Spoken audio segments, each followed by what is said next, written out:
Globalization did not cause global poverty, but it did make us more aware of it. And by creating a single global market, it raised the question of how that market benefits the world's poorest nations.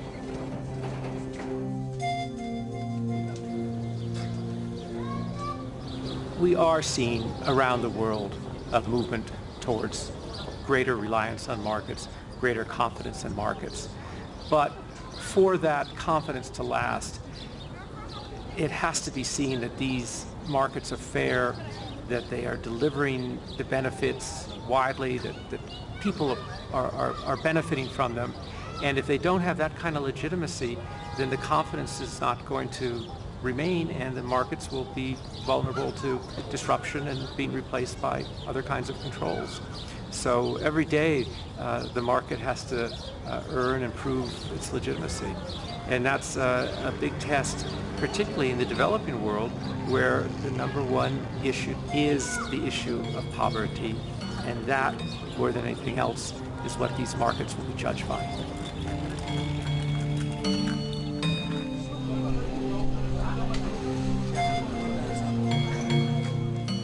The world is more unequal than at any time in world history.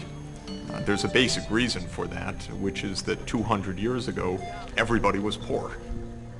A relatively small part of the world achieved what economists call modern economic growth. But those countries represent only about 1/6 of humanity, and 5/6 of humanity is what we call the developing world. It's the vast majority of the world. The gap can be 100 to 1 in some cases, maybe a gap of $30,000 per person and $300 per person. That's absolutely astounding, to be on the same planet and to have that extreme variation in material well-being.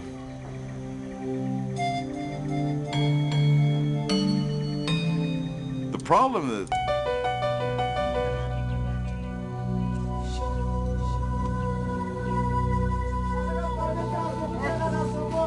it is an incredible moral problem how to live together with this vast gap in wealth. It's also an incredible intellectual problem. It's what development economists such as myself spend all our time thinking about. Why is the gap so large? What can be done to help the poorer countries narrow the gap? It's a very tough question.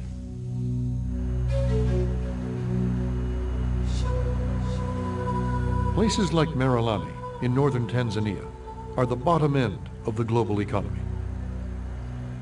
Miners hunt for gemstones, tanzanite, that will eventually sell for over $1,000 per stone.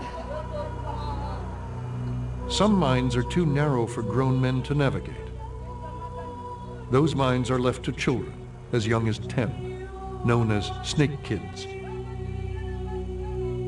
For each stone, they receive less than $1.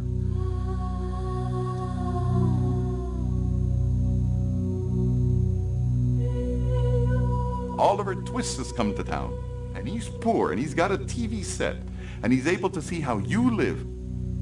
As compared to how he lives, he's going to get very angry. So either you show him a capitalist route to do it and integrate him, or he's going to find another ideology. And the fact that today there is no more a Kremlin that is organizing revolt doesn't mean that they're not going to find another capital. Because when these things happen, when people are unhappy and rebel against the system, they'll find another locus of power very, very quickly.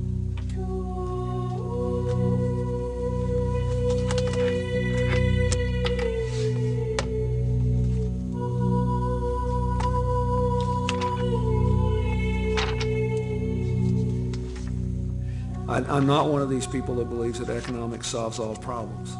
But if people know they're taking care of their children, and if they have a personal interest in maintaining the peace, it's just easier for them to manage life's difficulties.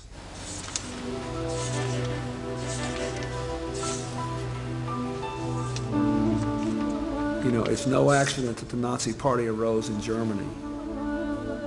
Everybody who was alive at the time remembers people in the Weimar Republic after the harsh peace of Versailles after World War I, carrying wheelbarrows full of worthless marks to the bakery to buy a loaf of bread. So I don't want to oversell this. It is not sufficient to build a peaceful, free world, but it is absolutely necessary. What is? Trade.